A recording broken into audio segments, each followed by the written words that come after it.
Hello friends, আমার চ্যানেলটি subscribe করো এবং সমস্ত নোটিফিকেশন পাওয়ার জন্য বেল আইকনে ক্লিক করে অলে সেট করে দাও।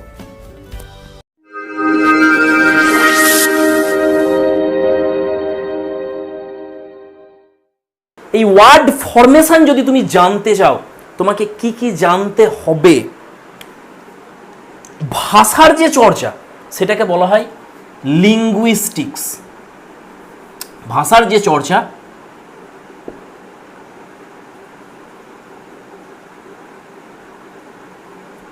সেটাকে বলে লিঙ্গুইস্টিক্স।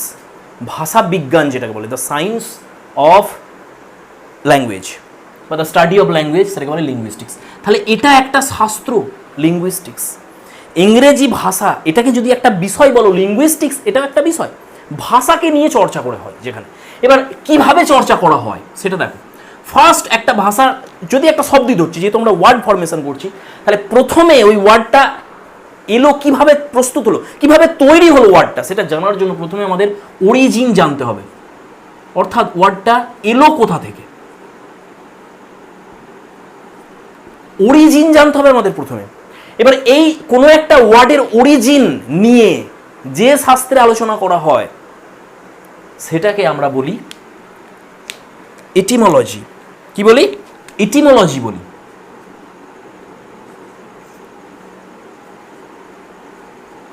এটিমোলজি এটা একটা আলাদা বিষয়। যেমন ইংলিশ ল্যাঙ্গুয়েজ এটা একটা সাবজেক্ট, ইংলিশ ল্যাঙ্গুয়েজের ভিতরে লিঙ্গুইস্ট হচ্ছে ভাষা বিজ্ঞান, সেটা একটা সাবজেক্ট। এর ভিতরে যে শাস্ত্রটাতে বা যে বিজ্ঞানটাতে অরিজিন নিয়ে আলোচনা করা হয় ওয়ার্ডের, সেটাকে বলা হয় এটিমোলজি। নেক্সট, সেই ওয়ার্ডটা সম্পর্কে শুধু অরিজিন জেনে নিলে হবে না। এবার অরিজিনের পর আমাদের জানতে হবে যে ওয়ার্ডটার সাউন্ড জানতে হবে আমাদের। তাহলে সাউন্ড জানতে হবে এরপর আমাদের, অরিজিনের পর।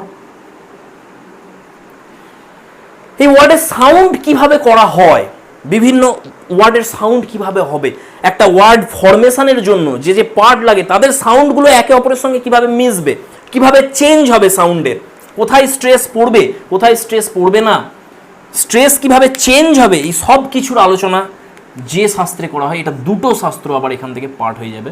একটা হবে ফোনেটিক্স,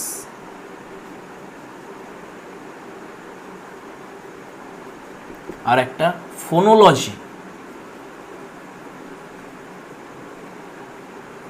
ফোনেটিক্স আর ফোনোলজি দুটো আলাদা শাস্ত্র পেয়ে গেলাম আমরা। তাহলে অরিজিন জানার জন্য আমাদের ইটিমোলজি জানতে হবে, সাউন্ড জানার জন্য আমাদের ফোনেটিক্স আর ফোনোলজি জানতে হবে। এই ওয়ার্ডের স্ট্রাকচার কিভাবে হবে, ওয়ার্ডটা গঠিত হলো কিভাবে, কোন কোন পার্ট নিয়ে গঠিত হলো, কিভাবে তৈরি হয়েছে, সেটা জানার জন্য আমাদের সেই ওয়ার্ডটার স্ট্রাকচার জানতে হবে। ওয়ার্ডটা স্ট্রাকচার জানতে হবে। এবার এই ওয়ার্ড ফরমেশনের স্ট্রাকচার জানার জন্য যে শাস্ত্রটা রয়েছে সেটার নাম হচ্ছে, আমি শাস্ত্র বলছি, এগুলো অ্যাকচুয়ালি সায়েন্স, এটাই শাস্ত্র বলা হয়। সায়েন্স কি? তো এই সায়েন্সটা যেখানে আলোচনা করা হয়, যে সাবজেক্টটাতে আলোচনা করা হয়, সেটার নাম হচ্ছে মরফোলজি।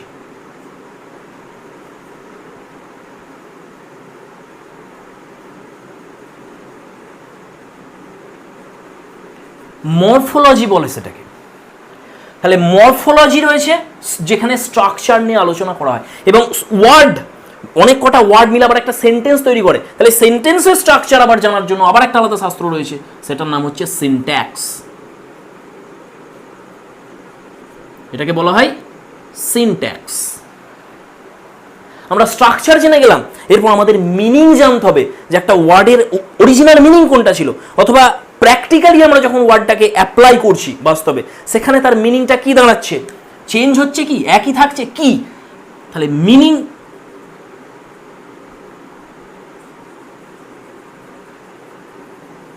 এই মিনিং নিয়ে যে শাস্ত্রে আলোচনা করা হয় সেটা আবার দুটো আলাদা শাস্ত্র রয়েছে মিনিং এর জন্য। আমরা এখানে একটু টেনে নিচ্ছি কি সেই দুটো। এক হচ্ছে সিম্যান্টিক্স, সিম্যান্টিক্সে আলোচনা হবে অরিজিনাল মিনিং নিয়ে ওয়ার্ডের, আর তার প্রয়োগ কিভাবে হচ্ছে সেই মিনিংটা, সেটা নিয়ে যে শাস্ত্রে আলোচনা হয় সেটার নাম হচ্ছে প্র্যাগম্যাটিক্স। প্র্যাগম্যাটিক্স বলে সেটাকে। আচ্ছা, মিনিং এর পরে কি শেষ? না, এরপরে আসবে স্পেলিং। মিনিং এর পরে আসছে স্পেলিং, বানান কিভাবে লেখা হবে। বানানটা কি একই থাকছে নতুন ওয়ার্ডটা হওয়ার পর, নাকি চেঞ্জ হচ্ছে, কিভাবে চেঞ্জ হচ্ছে, কোথায় ভাওয়েল চেঞ্জ হচ্ছে, কোথায় কনসোনেন্ট চেঞ্জ হচ্ছে, এটা নিয়ে যে শাস্ত্রে আলোচনা করা হচ্ছে, যে সাবজেক্টটা, সেটার নাম হচ্ছে অর্থোগ্রাফি। অর্থোগ্রাফি।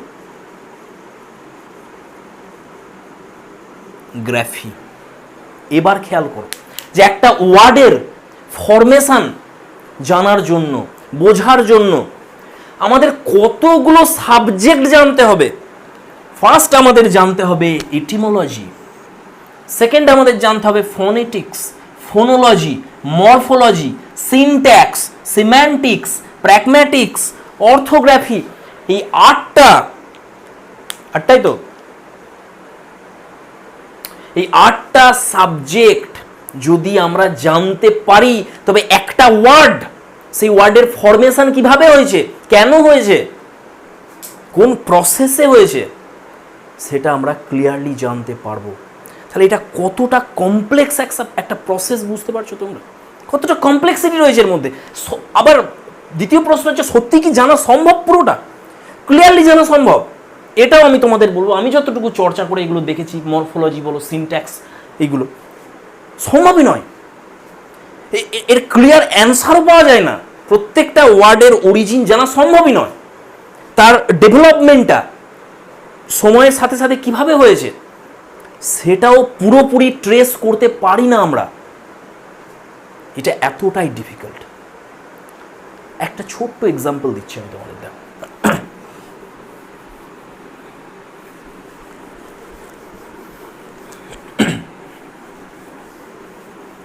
ধরো আমি তোমাকে একটা ওয়ার্ড বলছি, এখানে তুমি একটা ওয়ার্ড নিয়ে নাও, সেটা হচ্ছে আনডিজায়ারেবিলিটি।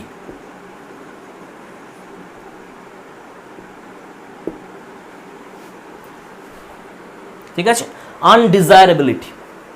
এইবার তোমাকে যদি প্রশ্ন করা হয়, এই যে ওয়ার্ডটা আনডিজায়ারেবিলিটি, এটা কিভাবে ফর্ম হলো, এটা কিভাবে এলো, তাহলে এর জবাব দেওয়ার জন্য আমাদের কি করতে হবে, এই ওয়ার্ডটার উৎস খুঁজতে হবে প্রথমে। এই ওয়ার্ডটা ছিল কোথায়, কোথা থেকে এলো। তাহলে কি করব, আমরা এই ওয়ার্ডটাকে ভাঙতে থাকবো। যেভাবে আমরা ভাঙতে ভাঙতে ভাঙতে ভাঙতে একটা অবজেক্টকে ভাঙতে ভাঙতে আমরা একদম সেই পরমাণু পর্যন্ত পৌঁছে যাই, সেটাকে ভেঙেও আমরা প্রোটন, নিউট্রন, ইলেকট্রন পর্যন্ত বর্তমানে পৌঁছে গেছি, সেভাবে আমরা ভাঙতে থাকবো অরিজিন পাওয়ার জন্য। তাহলে আমরা কি করব, প্রথমে দেখব এই যে ভাঙছি আমরা ওয়ার্ডটাকে, ছোট ছোট পার্টস পাচ্ছি, এটাকে মরফোলজি বলে। মরফোলজিতে এটা চর্চা হয় ওই শাস্ত্রটাতে। তাহলে প্রথমে আমরা পাচ্ছি, দেখো আন, এই অংশটা পেয়ে যাচ্ছি প্রথমে। মরফোলজিতে সাইনটা এইভাবে দেওয়া হয়, হ্যাশট্যাগ যেটাকে আমরা বলি। আন পেলাম প্রথমে। সেকেন্ড যে অংশটা আমরা পাচ্ছি, ডিজায়ার, ডিজায়ার পাচ্ছি আমরা, এই একটা অংশ পেলাম। এবার এইভাবে লেখা হয় প্রত্যেকটা মরফিমকে, এইভাবে কার্ভ ব্র্যাকেটের মাধ্যমে লেখে। থার্ড আমরা পাচ্ছি এবল, শর্টেই লিখি, এবল পাচ্ছি আমরা। লাস্ট আমরা যেটা পাচ্ছি, আই টি আর ওয়াই, ইটি, ইটি। এই চারটে পার্ট পাচ্ছি আমরা এই একটা ওয়ার্ডকে ভেঙে। আনডিজায়ারেবিলিটি আমরা পেলাম আন, আমরা পেলাম ডিজায়ার, আমরা পেলাম এবল, আমরা পেলাম ইটি। এবার এই প্রত্যেকটা অংশ এক একটা গ্রামাটিক্যাল ইউনিট। আন একটা গ্রামাটিক্যাল ইউনিট, ডিজায়ার একটা গ্রামাটিক্যাল ইউনিট। এই ইউনিটগুলোর নাম রয়েছে মরফোলজিতে। প্রত্যেকটাকে আমরা কি নাম দিয়েছি, আমরা মরফিম নাম দিয়েছি। মরফোলজিতে এটাকে বলা হয়, প্রত্যেকটাকে বলা হয় মরফিম। মরফিম বলে এগুলোকে। এগুলো এক একটা পার্টিকেল। এই যে আন, এই যে এবল, এই যে ইটি, এগুলো পার্টিকেল। পার্টিকুলারলি এগুলো নিজেদের কোনো অর্থ হয় না, আমরা ট্রেস পাবো এদের অর্থের, এদের মিনিং। এরা যখন যুক্ত হয় তখন একটা মিনিং করে, কিন্তু পার্টিকুলারলি এদের কোনো মিনিং হয় না। তো যাই হোক, এটা একটা মরফিম, এটাও একটা মরফিম, এটাও মরফিম, এটাও মরফিম। এবার এদের মধ্যে মূল অংশ কোনটা ভালো করে যদি আমরা দেখি, তো আমরা দেখব এদের মধ্যে মূল অংশ হচ্ছে, তোমরা প্রত্যেকেই বলবে যে দাদা এই অংশটা ডিজায়ার। ডিজায়ার এটা আমরা জানি যে নাউনও হয়, ডিজায়ার আমরা জানি ভার্বও হয়। তাহলে এই অংশটা হচ্ছে মূল অংশ। কেন মূল অংশ? কারণ এই অংশটার সঙ্গেই এর ডান দিকে কিছু যোগ হয়েছে, কিছু পার্টিকেল, এবং বাঁ দিকে কিছু পার্টিকেল যোগ হয়েছে, দিয়ে একটা নতুন শব্দ তৈরি করেছে, আনডিজায়ারেবিলিটি। তাহলে এই যে মরফিমটা, এটাকে বলা হয় ফ্রি মরফিম। এটাকে বলে ফ্রি মরফিম।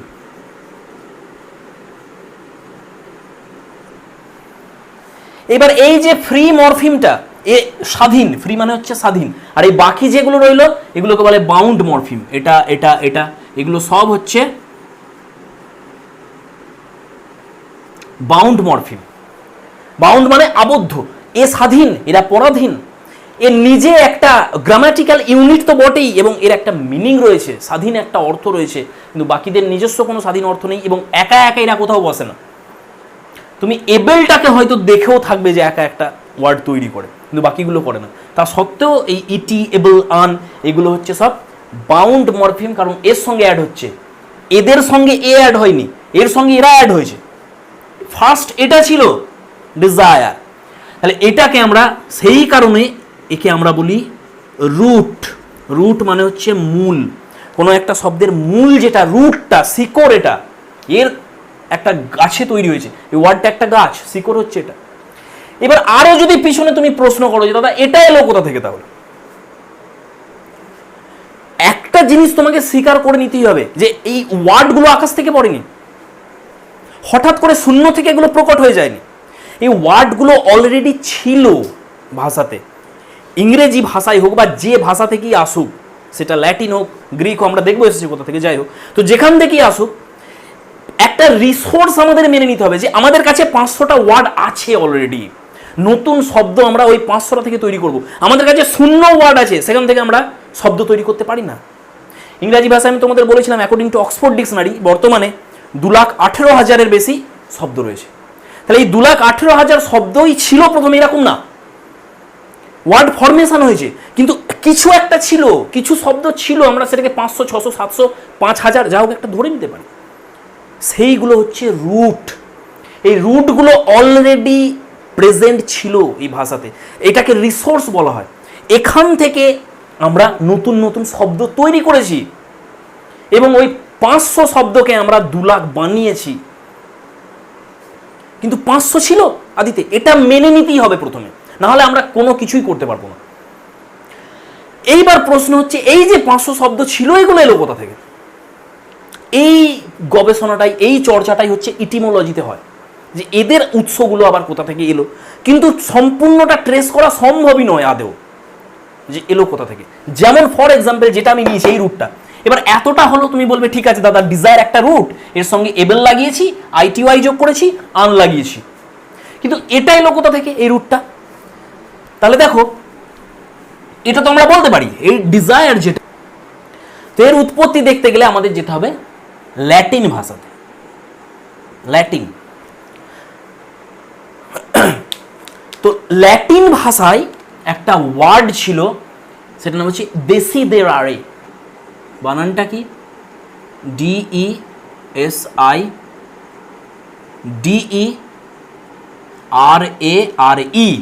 এটা, এই ওয়ার্ডটা অলরেডি প্রেজেন্ট ছিল ল্যাটিন ভাষাতে, এটা হচ্ছে দেসিদেরারে।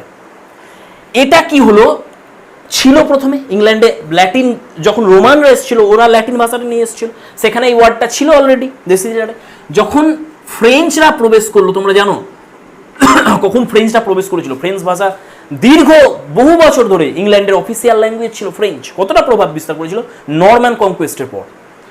তো এই ফ্রেঞ্চ ভাষায় যখন প্রবেশ করলো এই দেসিদেরারে, এই ওয়ার্ডটা, এদের উচ্চারণ ভঙ্গিমা অনুযায়ী এই ভাষার এটা চেঞ্জ হয়ে গেল, হয়ে দাঁড়িয়ে গেল, এটা কি দাঁড়িয়ে গেল? এটা দেজিয়া, দেজিয়া এরকম উচ্চারণ করতো। বানানটা কিভাবে লিখতো? বানানও চেঞ্জ হয়ে গেল, SIR, এটা বানান দাঁড়িয়ে গেল, উচ্চারণ দাঁড়িয়ে গেল দেসিয়া। ছিল দেশিদের আরে ল্যাটিনে, ফ্রেঞ্চরা যখন নিল এটা হয়ে গেল দেসিয়া। এটাই যখন ওল্ড ইংলিশে প্রবেশ করে গেল, ওল্ড ইংলিশ যে ভাষাটা ছিল, অ্যাংলো স্যাক্সনরা যে কাহিনী বলেছিলাম তোমাদের আমরা, সেই অ্যাংলো স্যাক্সনদের মধ্যে যখন এটা এন্টার করলো, এটা দাঁড়িয়ে গেল, বানানটা এরকম দাঁড়ালো আর উচ্চারণটা দাঁড়ালো ডিজায়ার, ডিজায়ার। আমরা একটা শব্দ পেলাম ডিজায়ার, যেটাকে আমরা রুট ধরে নিচ্ছি যে এটা একটা রুট। এই ওয়ার্ডটা অলরেডি ইংলিশ ল্যাঙ্গুয়েজে ছিল, তাদের ইংরেজ যারা অ্যাংলো স্যাক্সন যারা ছিল তারা বলতো এই ওয়ার্ডটাকে ডিজায়ার বলতো, মডার্ন ইংলিশে এই ওয়ার্ডটা আছে। এই ওয়ার্ডটা থেকে আবার আমরা অনেক শব্দ বানাতে পারবো, একটা ওয়ার্ড থেকে আমরা 10টা শব্দ বানিয়ে দিতে পারবো। কিভাবে বানাবো সেটাই বলবে মরফোলজি, এলো কোথা থেকে সেটাই বলবে এটিমোলজি, স্পেলিং কিভাবে চেঞ্জ হচ্ছে সেটা বলবে অর্থোগ্রাফি, সাউন্ড কিভাবে পরিবর্তন হচ্ছে সেটা বলবে ফোনেটিক্স অ্যান্ড ফোনোলজি। এইভাবে আসে ওয়ার্ড ফরমেশন, এত সহজ না। তুমি ধরো বলছো যে দাদা ইংলিশে আমরা জানি যে বার্ড একটা ওয়ার্ড আছে, বার্ড। ওল্ড ইংলিশে সরি আমাদের যে মডার্ন ইংলিশ আমরা সেখান দেখি যে একটা ওয়ার্ড আছে বার্ড, কিন্তু এই ওয়ার্ডটা তুমি যদি ডিকশনারি খোলো দেখবে আননোন অরিজিন লেখা আছে অক্সফোর্ডে। এর উৎস কোথা থেকে এসেছে? আননোন অরিজিন, কেউ জানি না। ওল্ড ইংলিশ যখন ছিল, যারা অ্যাংলো স্যাক্সন ছিল, যারা ওল্ড ইংলিশ বলতো, তারা একটা ওয়ার্ড বলতো, সেটা হচ্ছে BRID, ব্রিড, ব্রিড, এরকম একটা ওয়ার্ড বলতো, যেটার মানে ছিল ইয়াং বার্ড, পাখির বাচ্চা, ছোট পাখি, ইয়াং বার্ড এটার নাম ছিল। আর পাখি এই শব্দটা বলার জন্য যে ওয়ার্ডটা ছিল সেটা হচ্ছে ফ্রুগাল, ফ্রুগাল, ফ্রুগাল বলে একটা শব্দ ছিল। এই শব্দটার সঙ্গে যারা অ্যাংলো স্যাক্সন ব্যক্তিরা ছিল তারা পরিচিত ছিল, এই ওয়ার্ডটার সঙ্গে পরিচিত ছিল, এই ওয়ার্ডটার সঙ্গে, এই ওয়ার্ডটার সঙ্গে না। ইংলিশে মডার্ন ইংলিশে যেটাকে বার্ড জানি এরা জানতোই না, ওল্ড ইংলিশে ব্রিড বলতো আর ফ্রুগাল বলতো। সময়ের সঙ্গে সঙ্গে এই ব্রিডটা যখন মিডল ইংলিশে প্রবেশ করে, আমি মডার্ন ইংলিশও বলেছি, এখন যেটা রয়েছে মিডল ইংলিশই এটা ব্রিড থেকে বার্ড হয়ে যায়, চেঞ্জ হয়ে গিয়ে। কিভাবে কখন ঠিক কোন জায়গায় গিয়ে এই চেঞ্জটা হলো অসম্ভব, ট্রেস করা যাবে না, এটা সম্ভবই নয় ট্রেস করা। সময়ের সঙ্গে সঙ্গে পরিবর্তন হতে হতে ব্রিড থেকে কখন বার্ড হয়ে গেছে। ফ্রুগাল, ফ্রুগাল থেকে মিডল ইংলিশে একটা নতুন শব্দ চলে এসেছে ফাউল, ফাউল, এটা বর্তমানে বার্ডের সিনোনিম হয়ে গেছে। দেখো এই ফ্রুগাল বলতো ওল্ড ইংলিশরা বার্ডকে, এটা ফাউল হয়ে গেছে, এটা সিনোনিম হয়ে গেছে, বার্ডও বলতে পারো ফাউলও বলতে পারো। এবার এই শব্দটার অ্যাকচুয়াল তাহলে ওল্ড ইংলিশ পেলো কোথা থেকে? আননোন, কেউ জানে না, আননোন অরিজিন অক্সফোর্ড বলছে। তাহলে সবটা যে জানাও সম্ভব আমাদের পক্ষে, এই সমস্ত শাস্ত্র চর্চা করেও ওয়ার্ডের ফরমেশন এটাও নয়। এই কারণে আমি এটাকে এত কমপ্লেক্স বলেছি, তোমাদের সম্ভবই নয় জানা। নেক্সট তোমাদের দেখো, আমি আগের যেটা বললাম যে 5টা ভাষা দেখালাম, সেখানে বললাম যে ল্যাটিনরা যেভাবে ওয়ার্ড ব্যবহার করতো ইংলিশেও কি সেভাবে ওয়ার্ড ব্যবহার করা হয়? যেমন ধরো আমি তোমাকে বললাম আই উইল লাভ, আমি ভালোবাসবো, এটাকে কিভাবে ল্যাটিনে বলতো? যখন ল্যাটিনরা প্রবেশ করেছিল, ল্যাটিনে শব্দ ছিল একটা, এটা ছিল অ্যামাবো, ল্যাটিনরা বলতো অ্যামাবো, এটা ল্যাটিন, এর মিনিং হচ্ছে আই উইল লাভ। তাহলে ইংলিশ ল্যাঙ্গুয়েজ এটাকে প্রকাশ করার জন্য দেখো, ইংলিশ ল্যাঙ্গুয়েজ 3টে ওয়ার্ড নিচ্ছে, আই একটা, উইল একটা, আর লাভ একটা। কেউ বলো না যেন যে আয়ের সঙ্গে দাদা স্যাল হয়, এখন উইল সব জায়গায় গ্র্যান্টেড। তো আই উইল লাভ এটা ইংলিশ ল্যাঙ্গুয়েজ নিচ্ছে। এটা কি যদি বাংলাতে বলি আমরা, দেখো আমরা বাংলায় কি বলি? আমরা বলি যে আমি ভালোবাসবো, আমি ভালোবাসবো, দুটো ওয়ার্ডে প্রকাশ করে দিচ্ছে, একই আইডিয়া প্রকাশ করার জন্য ল্যাটিন একটা ওয়ার্ড ইউজ করছে অ্যামাবো। এই অ্যামাবো কখন আই উইল লাভ হয়ে গেল বোঝা মুশকিল, ট্রেস করা মুশকিল। বাংলা ভাষা আবার দুটো শব্দের মধ্যেই বলে দিচ্ছে এটাকে। এবার এই যে লাভ ওয়ার্ডটা যেটা মডার্ন ইংলিশ আমরা ইউজ করি, ওল্ড ইংলিশ যারা অ্যাংলো স্যাক্সন যারা ছিল এরা কিন্তু লাভ বলতো না, ওল্ড ইংলিশ এটাকে লুফু বলা হতো। লুফু, এই লুফু কখন ঠিক কোন সময়ে লাভ হয়ে গেল ট্রেস করা অত্যন্ত মুশকিল, অত্যন্ত সমস্যাজনক, ট্রেস করা যাবে না যে লুফু কখন লাভ হয়ে গেল, হ্যাপ কখন হ্যাপি হয়ে গেল, ফ্রুগাল কখন ফাউল হয়ে গেল, ট্রেস করা মুশকিল। তাহলে আমাদের একটা মেনে নিতে হবে, একটা কিছু স্ট্যান্ডার্ড রেখে চলতে হবে যে আমরা এসব ভুলে যাব, এসব অ্যামাবো লুফু সব ভুলে যাব। আমরা জানি যে লাভ আছে আমাদের কাছে একটা ওয়ার্ড, যেখান থেকে আমরা নতুন ওয়ার্ড বানাতে পারি। লাভের সঙ্গে আমরা এবেল যোগ করে দেবো, হয়ে যাবে লাভাবেল। আমরা লাভের সঙ্গে আইএনজি লাগিয়ে দেবো, হয়ে যাবে লাভিং। এগুলো আমরা ওয়ার্ড ফরমেশন করতে পারি, কিন্তু এটাকে মেনে নিয়ে করতে হবে আমাদের যে এই ওয়ার্ডটা আছে এই ল্যাঙ্গুয়েজে, আদি থেকেই আছে, এরপরে এগুলো আমরা অ্যাড করতে পারি। এবার কিভাবে করি, কিভাবে ওয়ার্ড ফরমেশন করি এর পরের ভিডিওতে আমি বলবো। আজকে এই পর্যন্তই থাক, এইটুকুই, জাস্ট একটা ছোট্ট আইডিয়া দিলাম, অনেক কিছুই বলা হলো। ইন্টারেস্ট জাগাতে হবে, ইন্টারেস্ট জাগাও নিজেদের মধ্যে, সিকিং জাগা, সাইন্টিফিক ওয়েতে দেখতে হবে ল্যাঙ্গুয়েজকে। এত সহজ নয় ওয়ার্ড ফরমেশন, অনেক কিছু রয়েছে ওয়ার্ড ফরমেশনের মধ্যে। তো সাইন্টিফিক ওয়েতে আমরা দেখলাম কিছুটা, এরপরে এক্সাম পয়েন্ট অফ ভিউ থেকে আমরাও দেখব যে ওয়ার্ড ফরমেশন কীভাবে করতে পারি। আমরা কিছু বাংলা ভাষায় কীভাবে ওয়ার্ড ফরমেশন হয় সেটা দেখব, তারপরে ইংলিশ ভাষাতে একই রকমভাবে হচ্ছে কি সেটাও আমরা খেয়াল করব। Thank you very much, this much for today.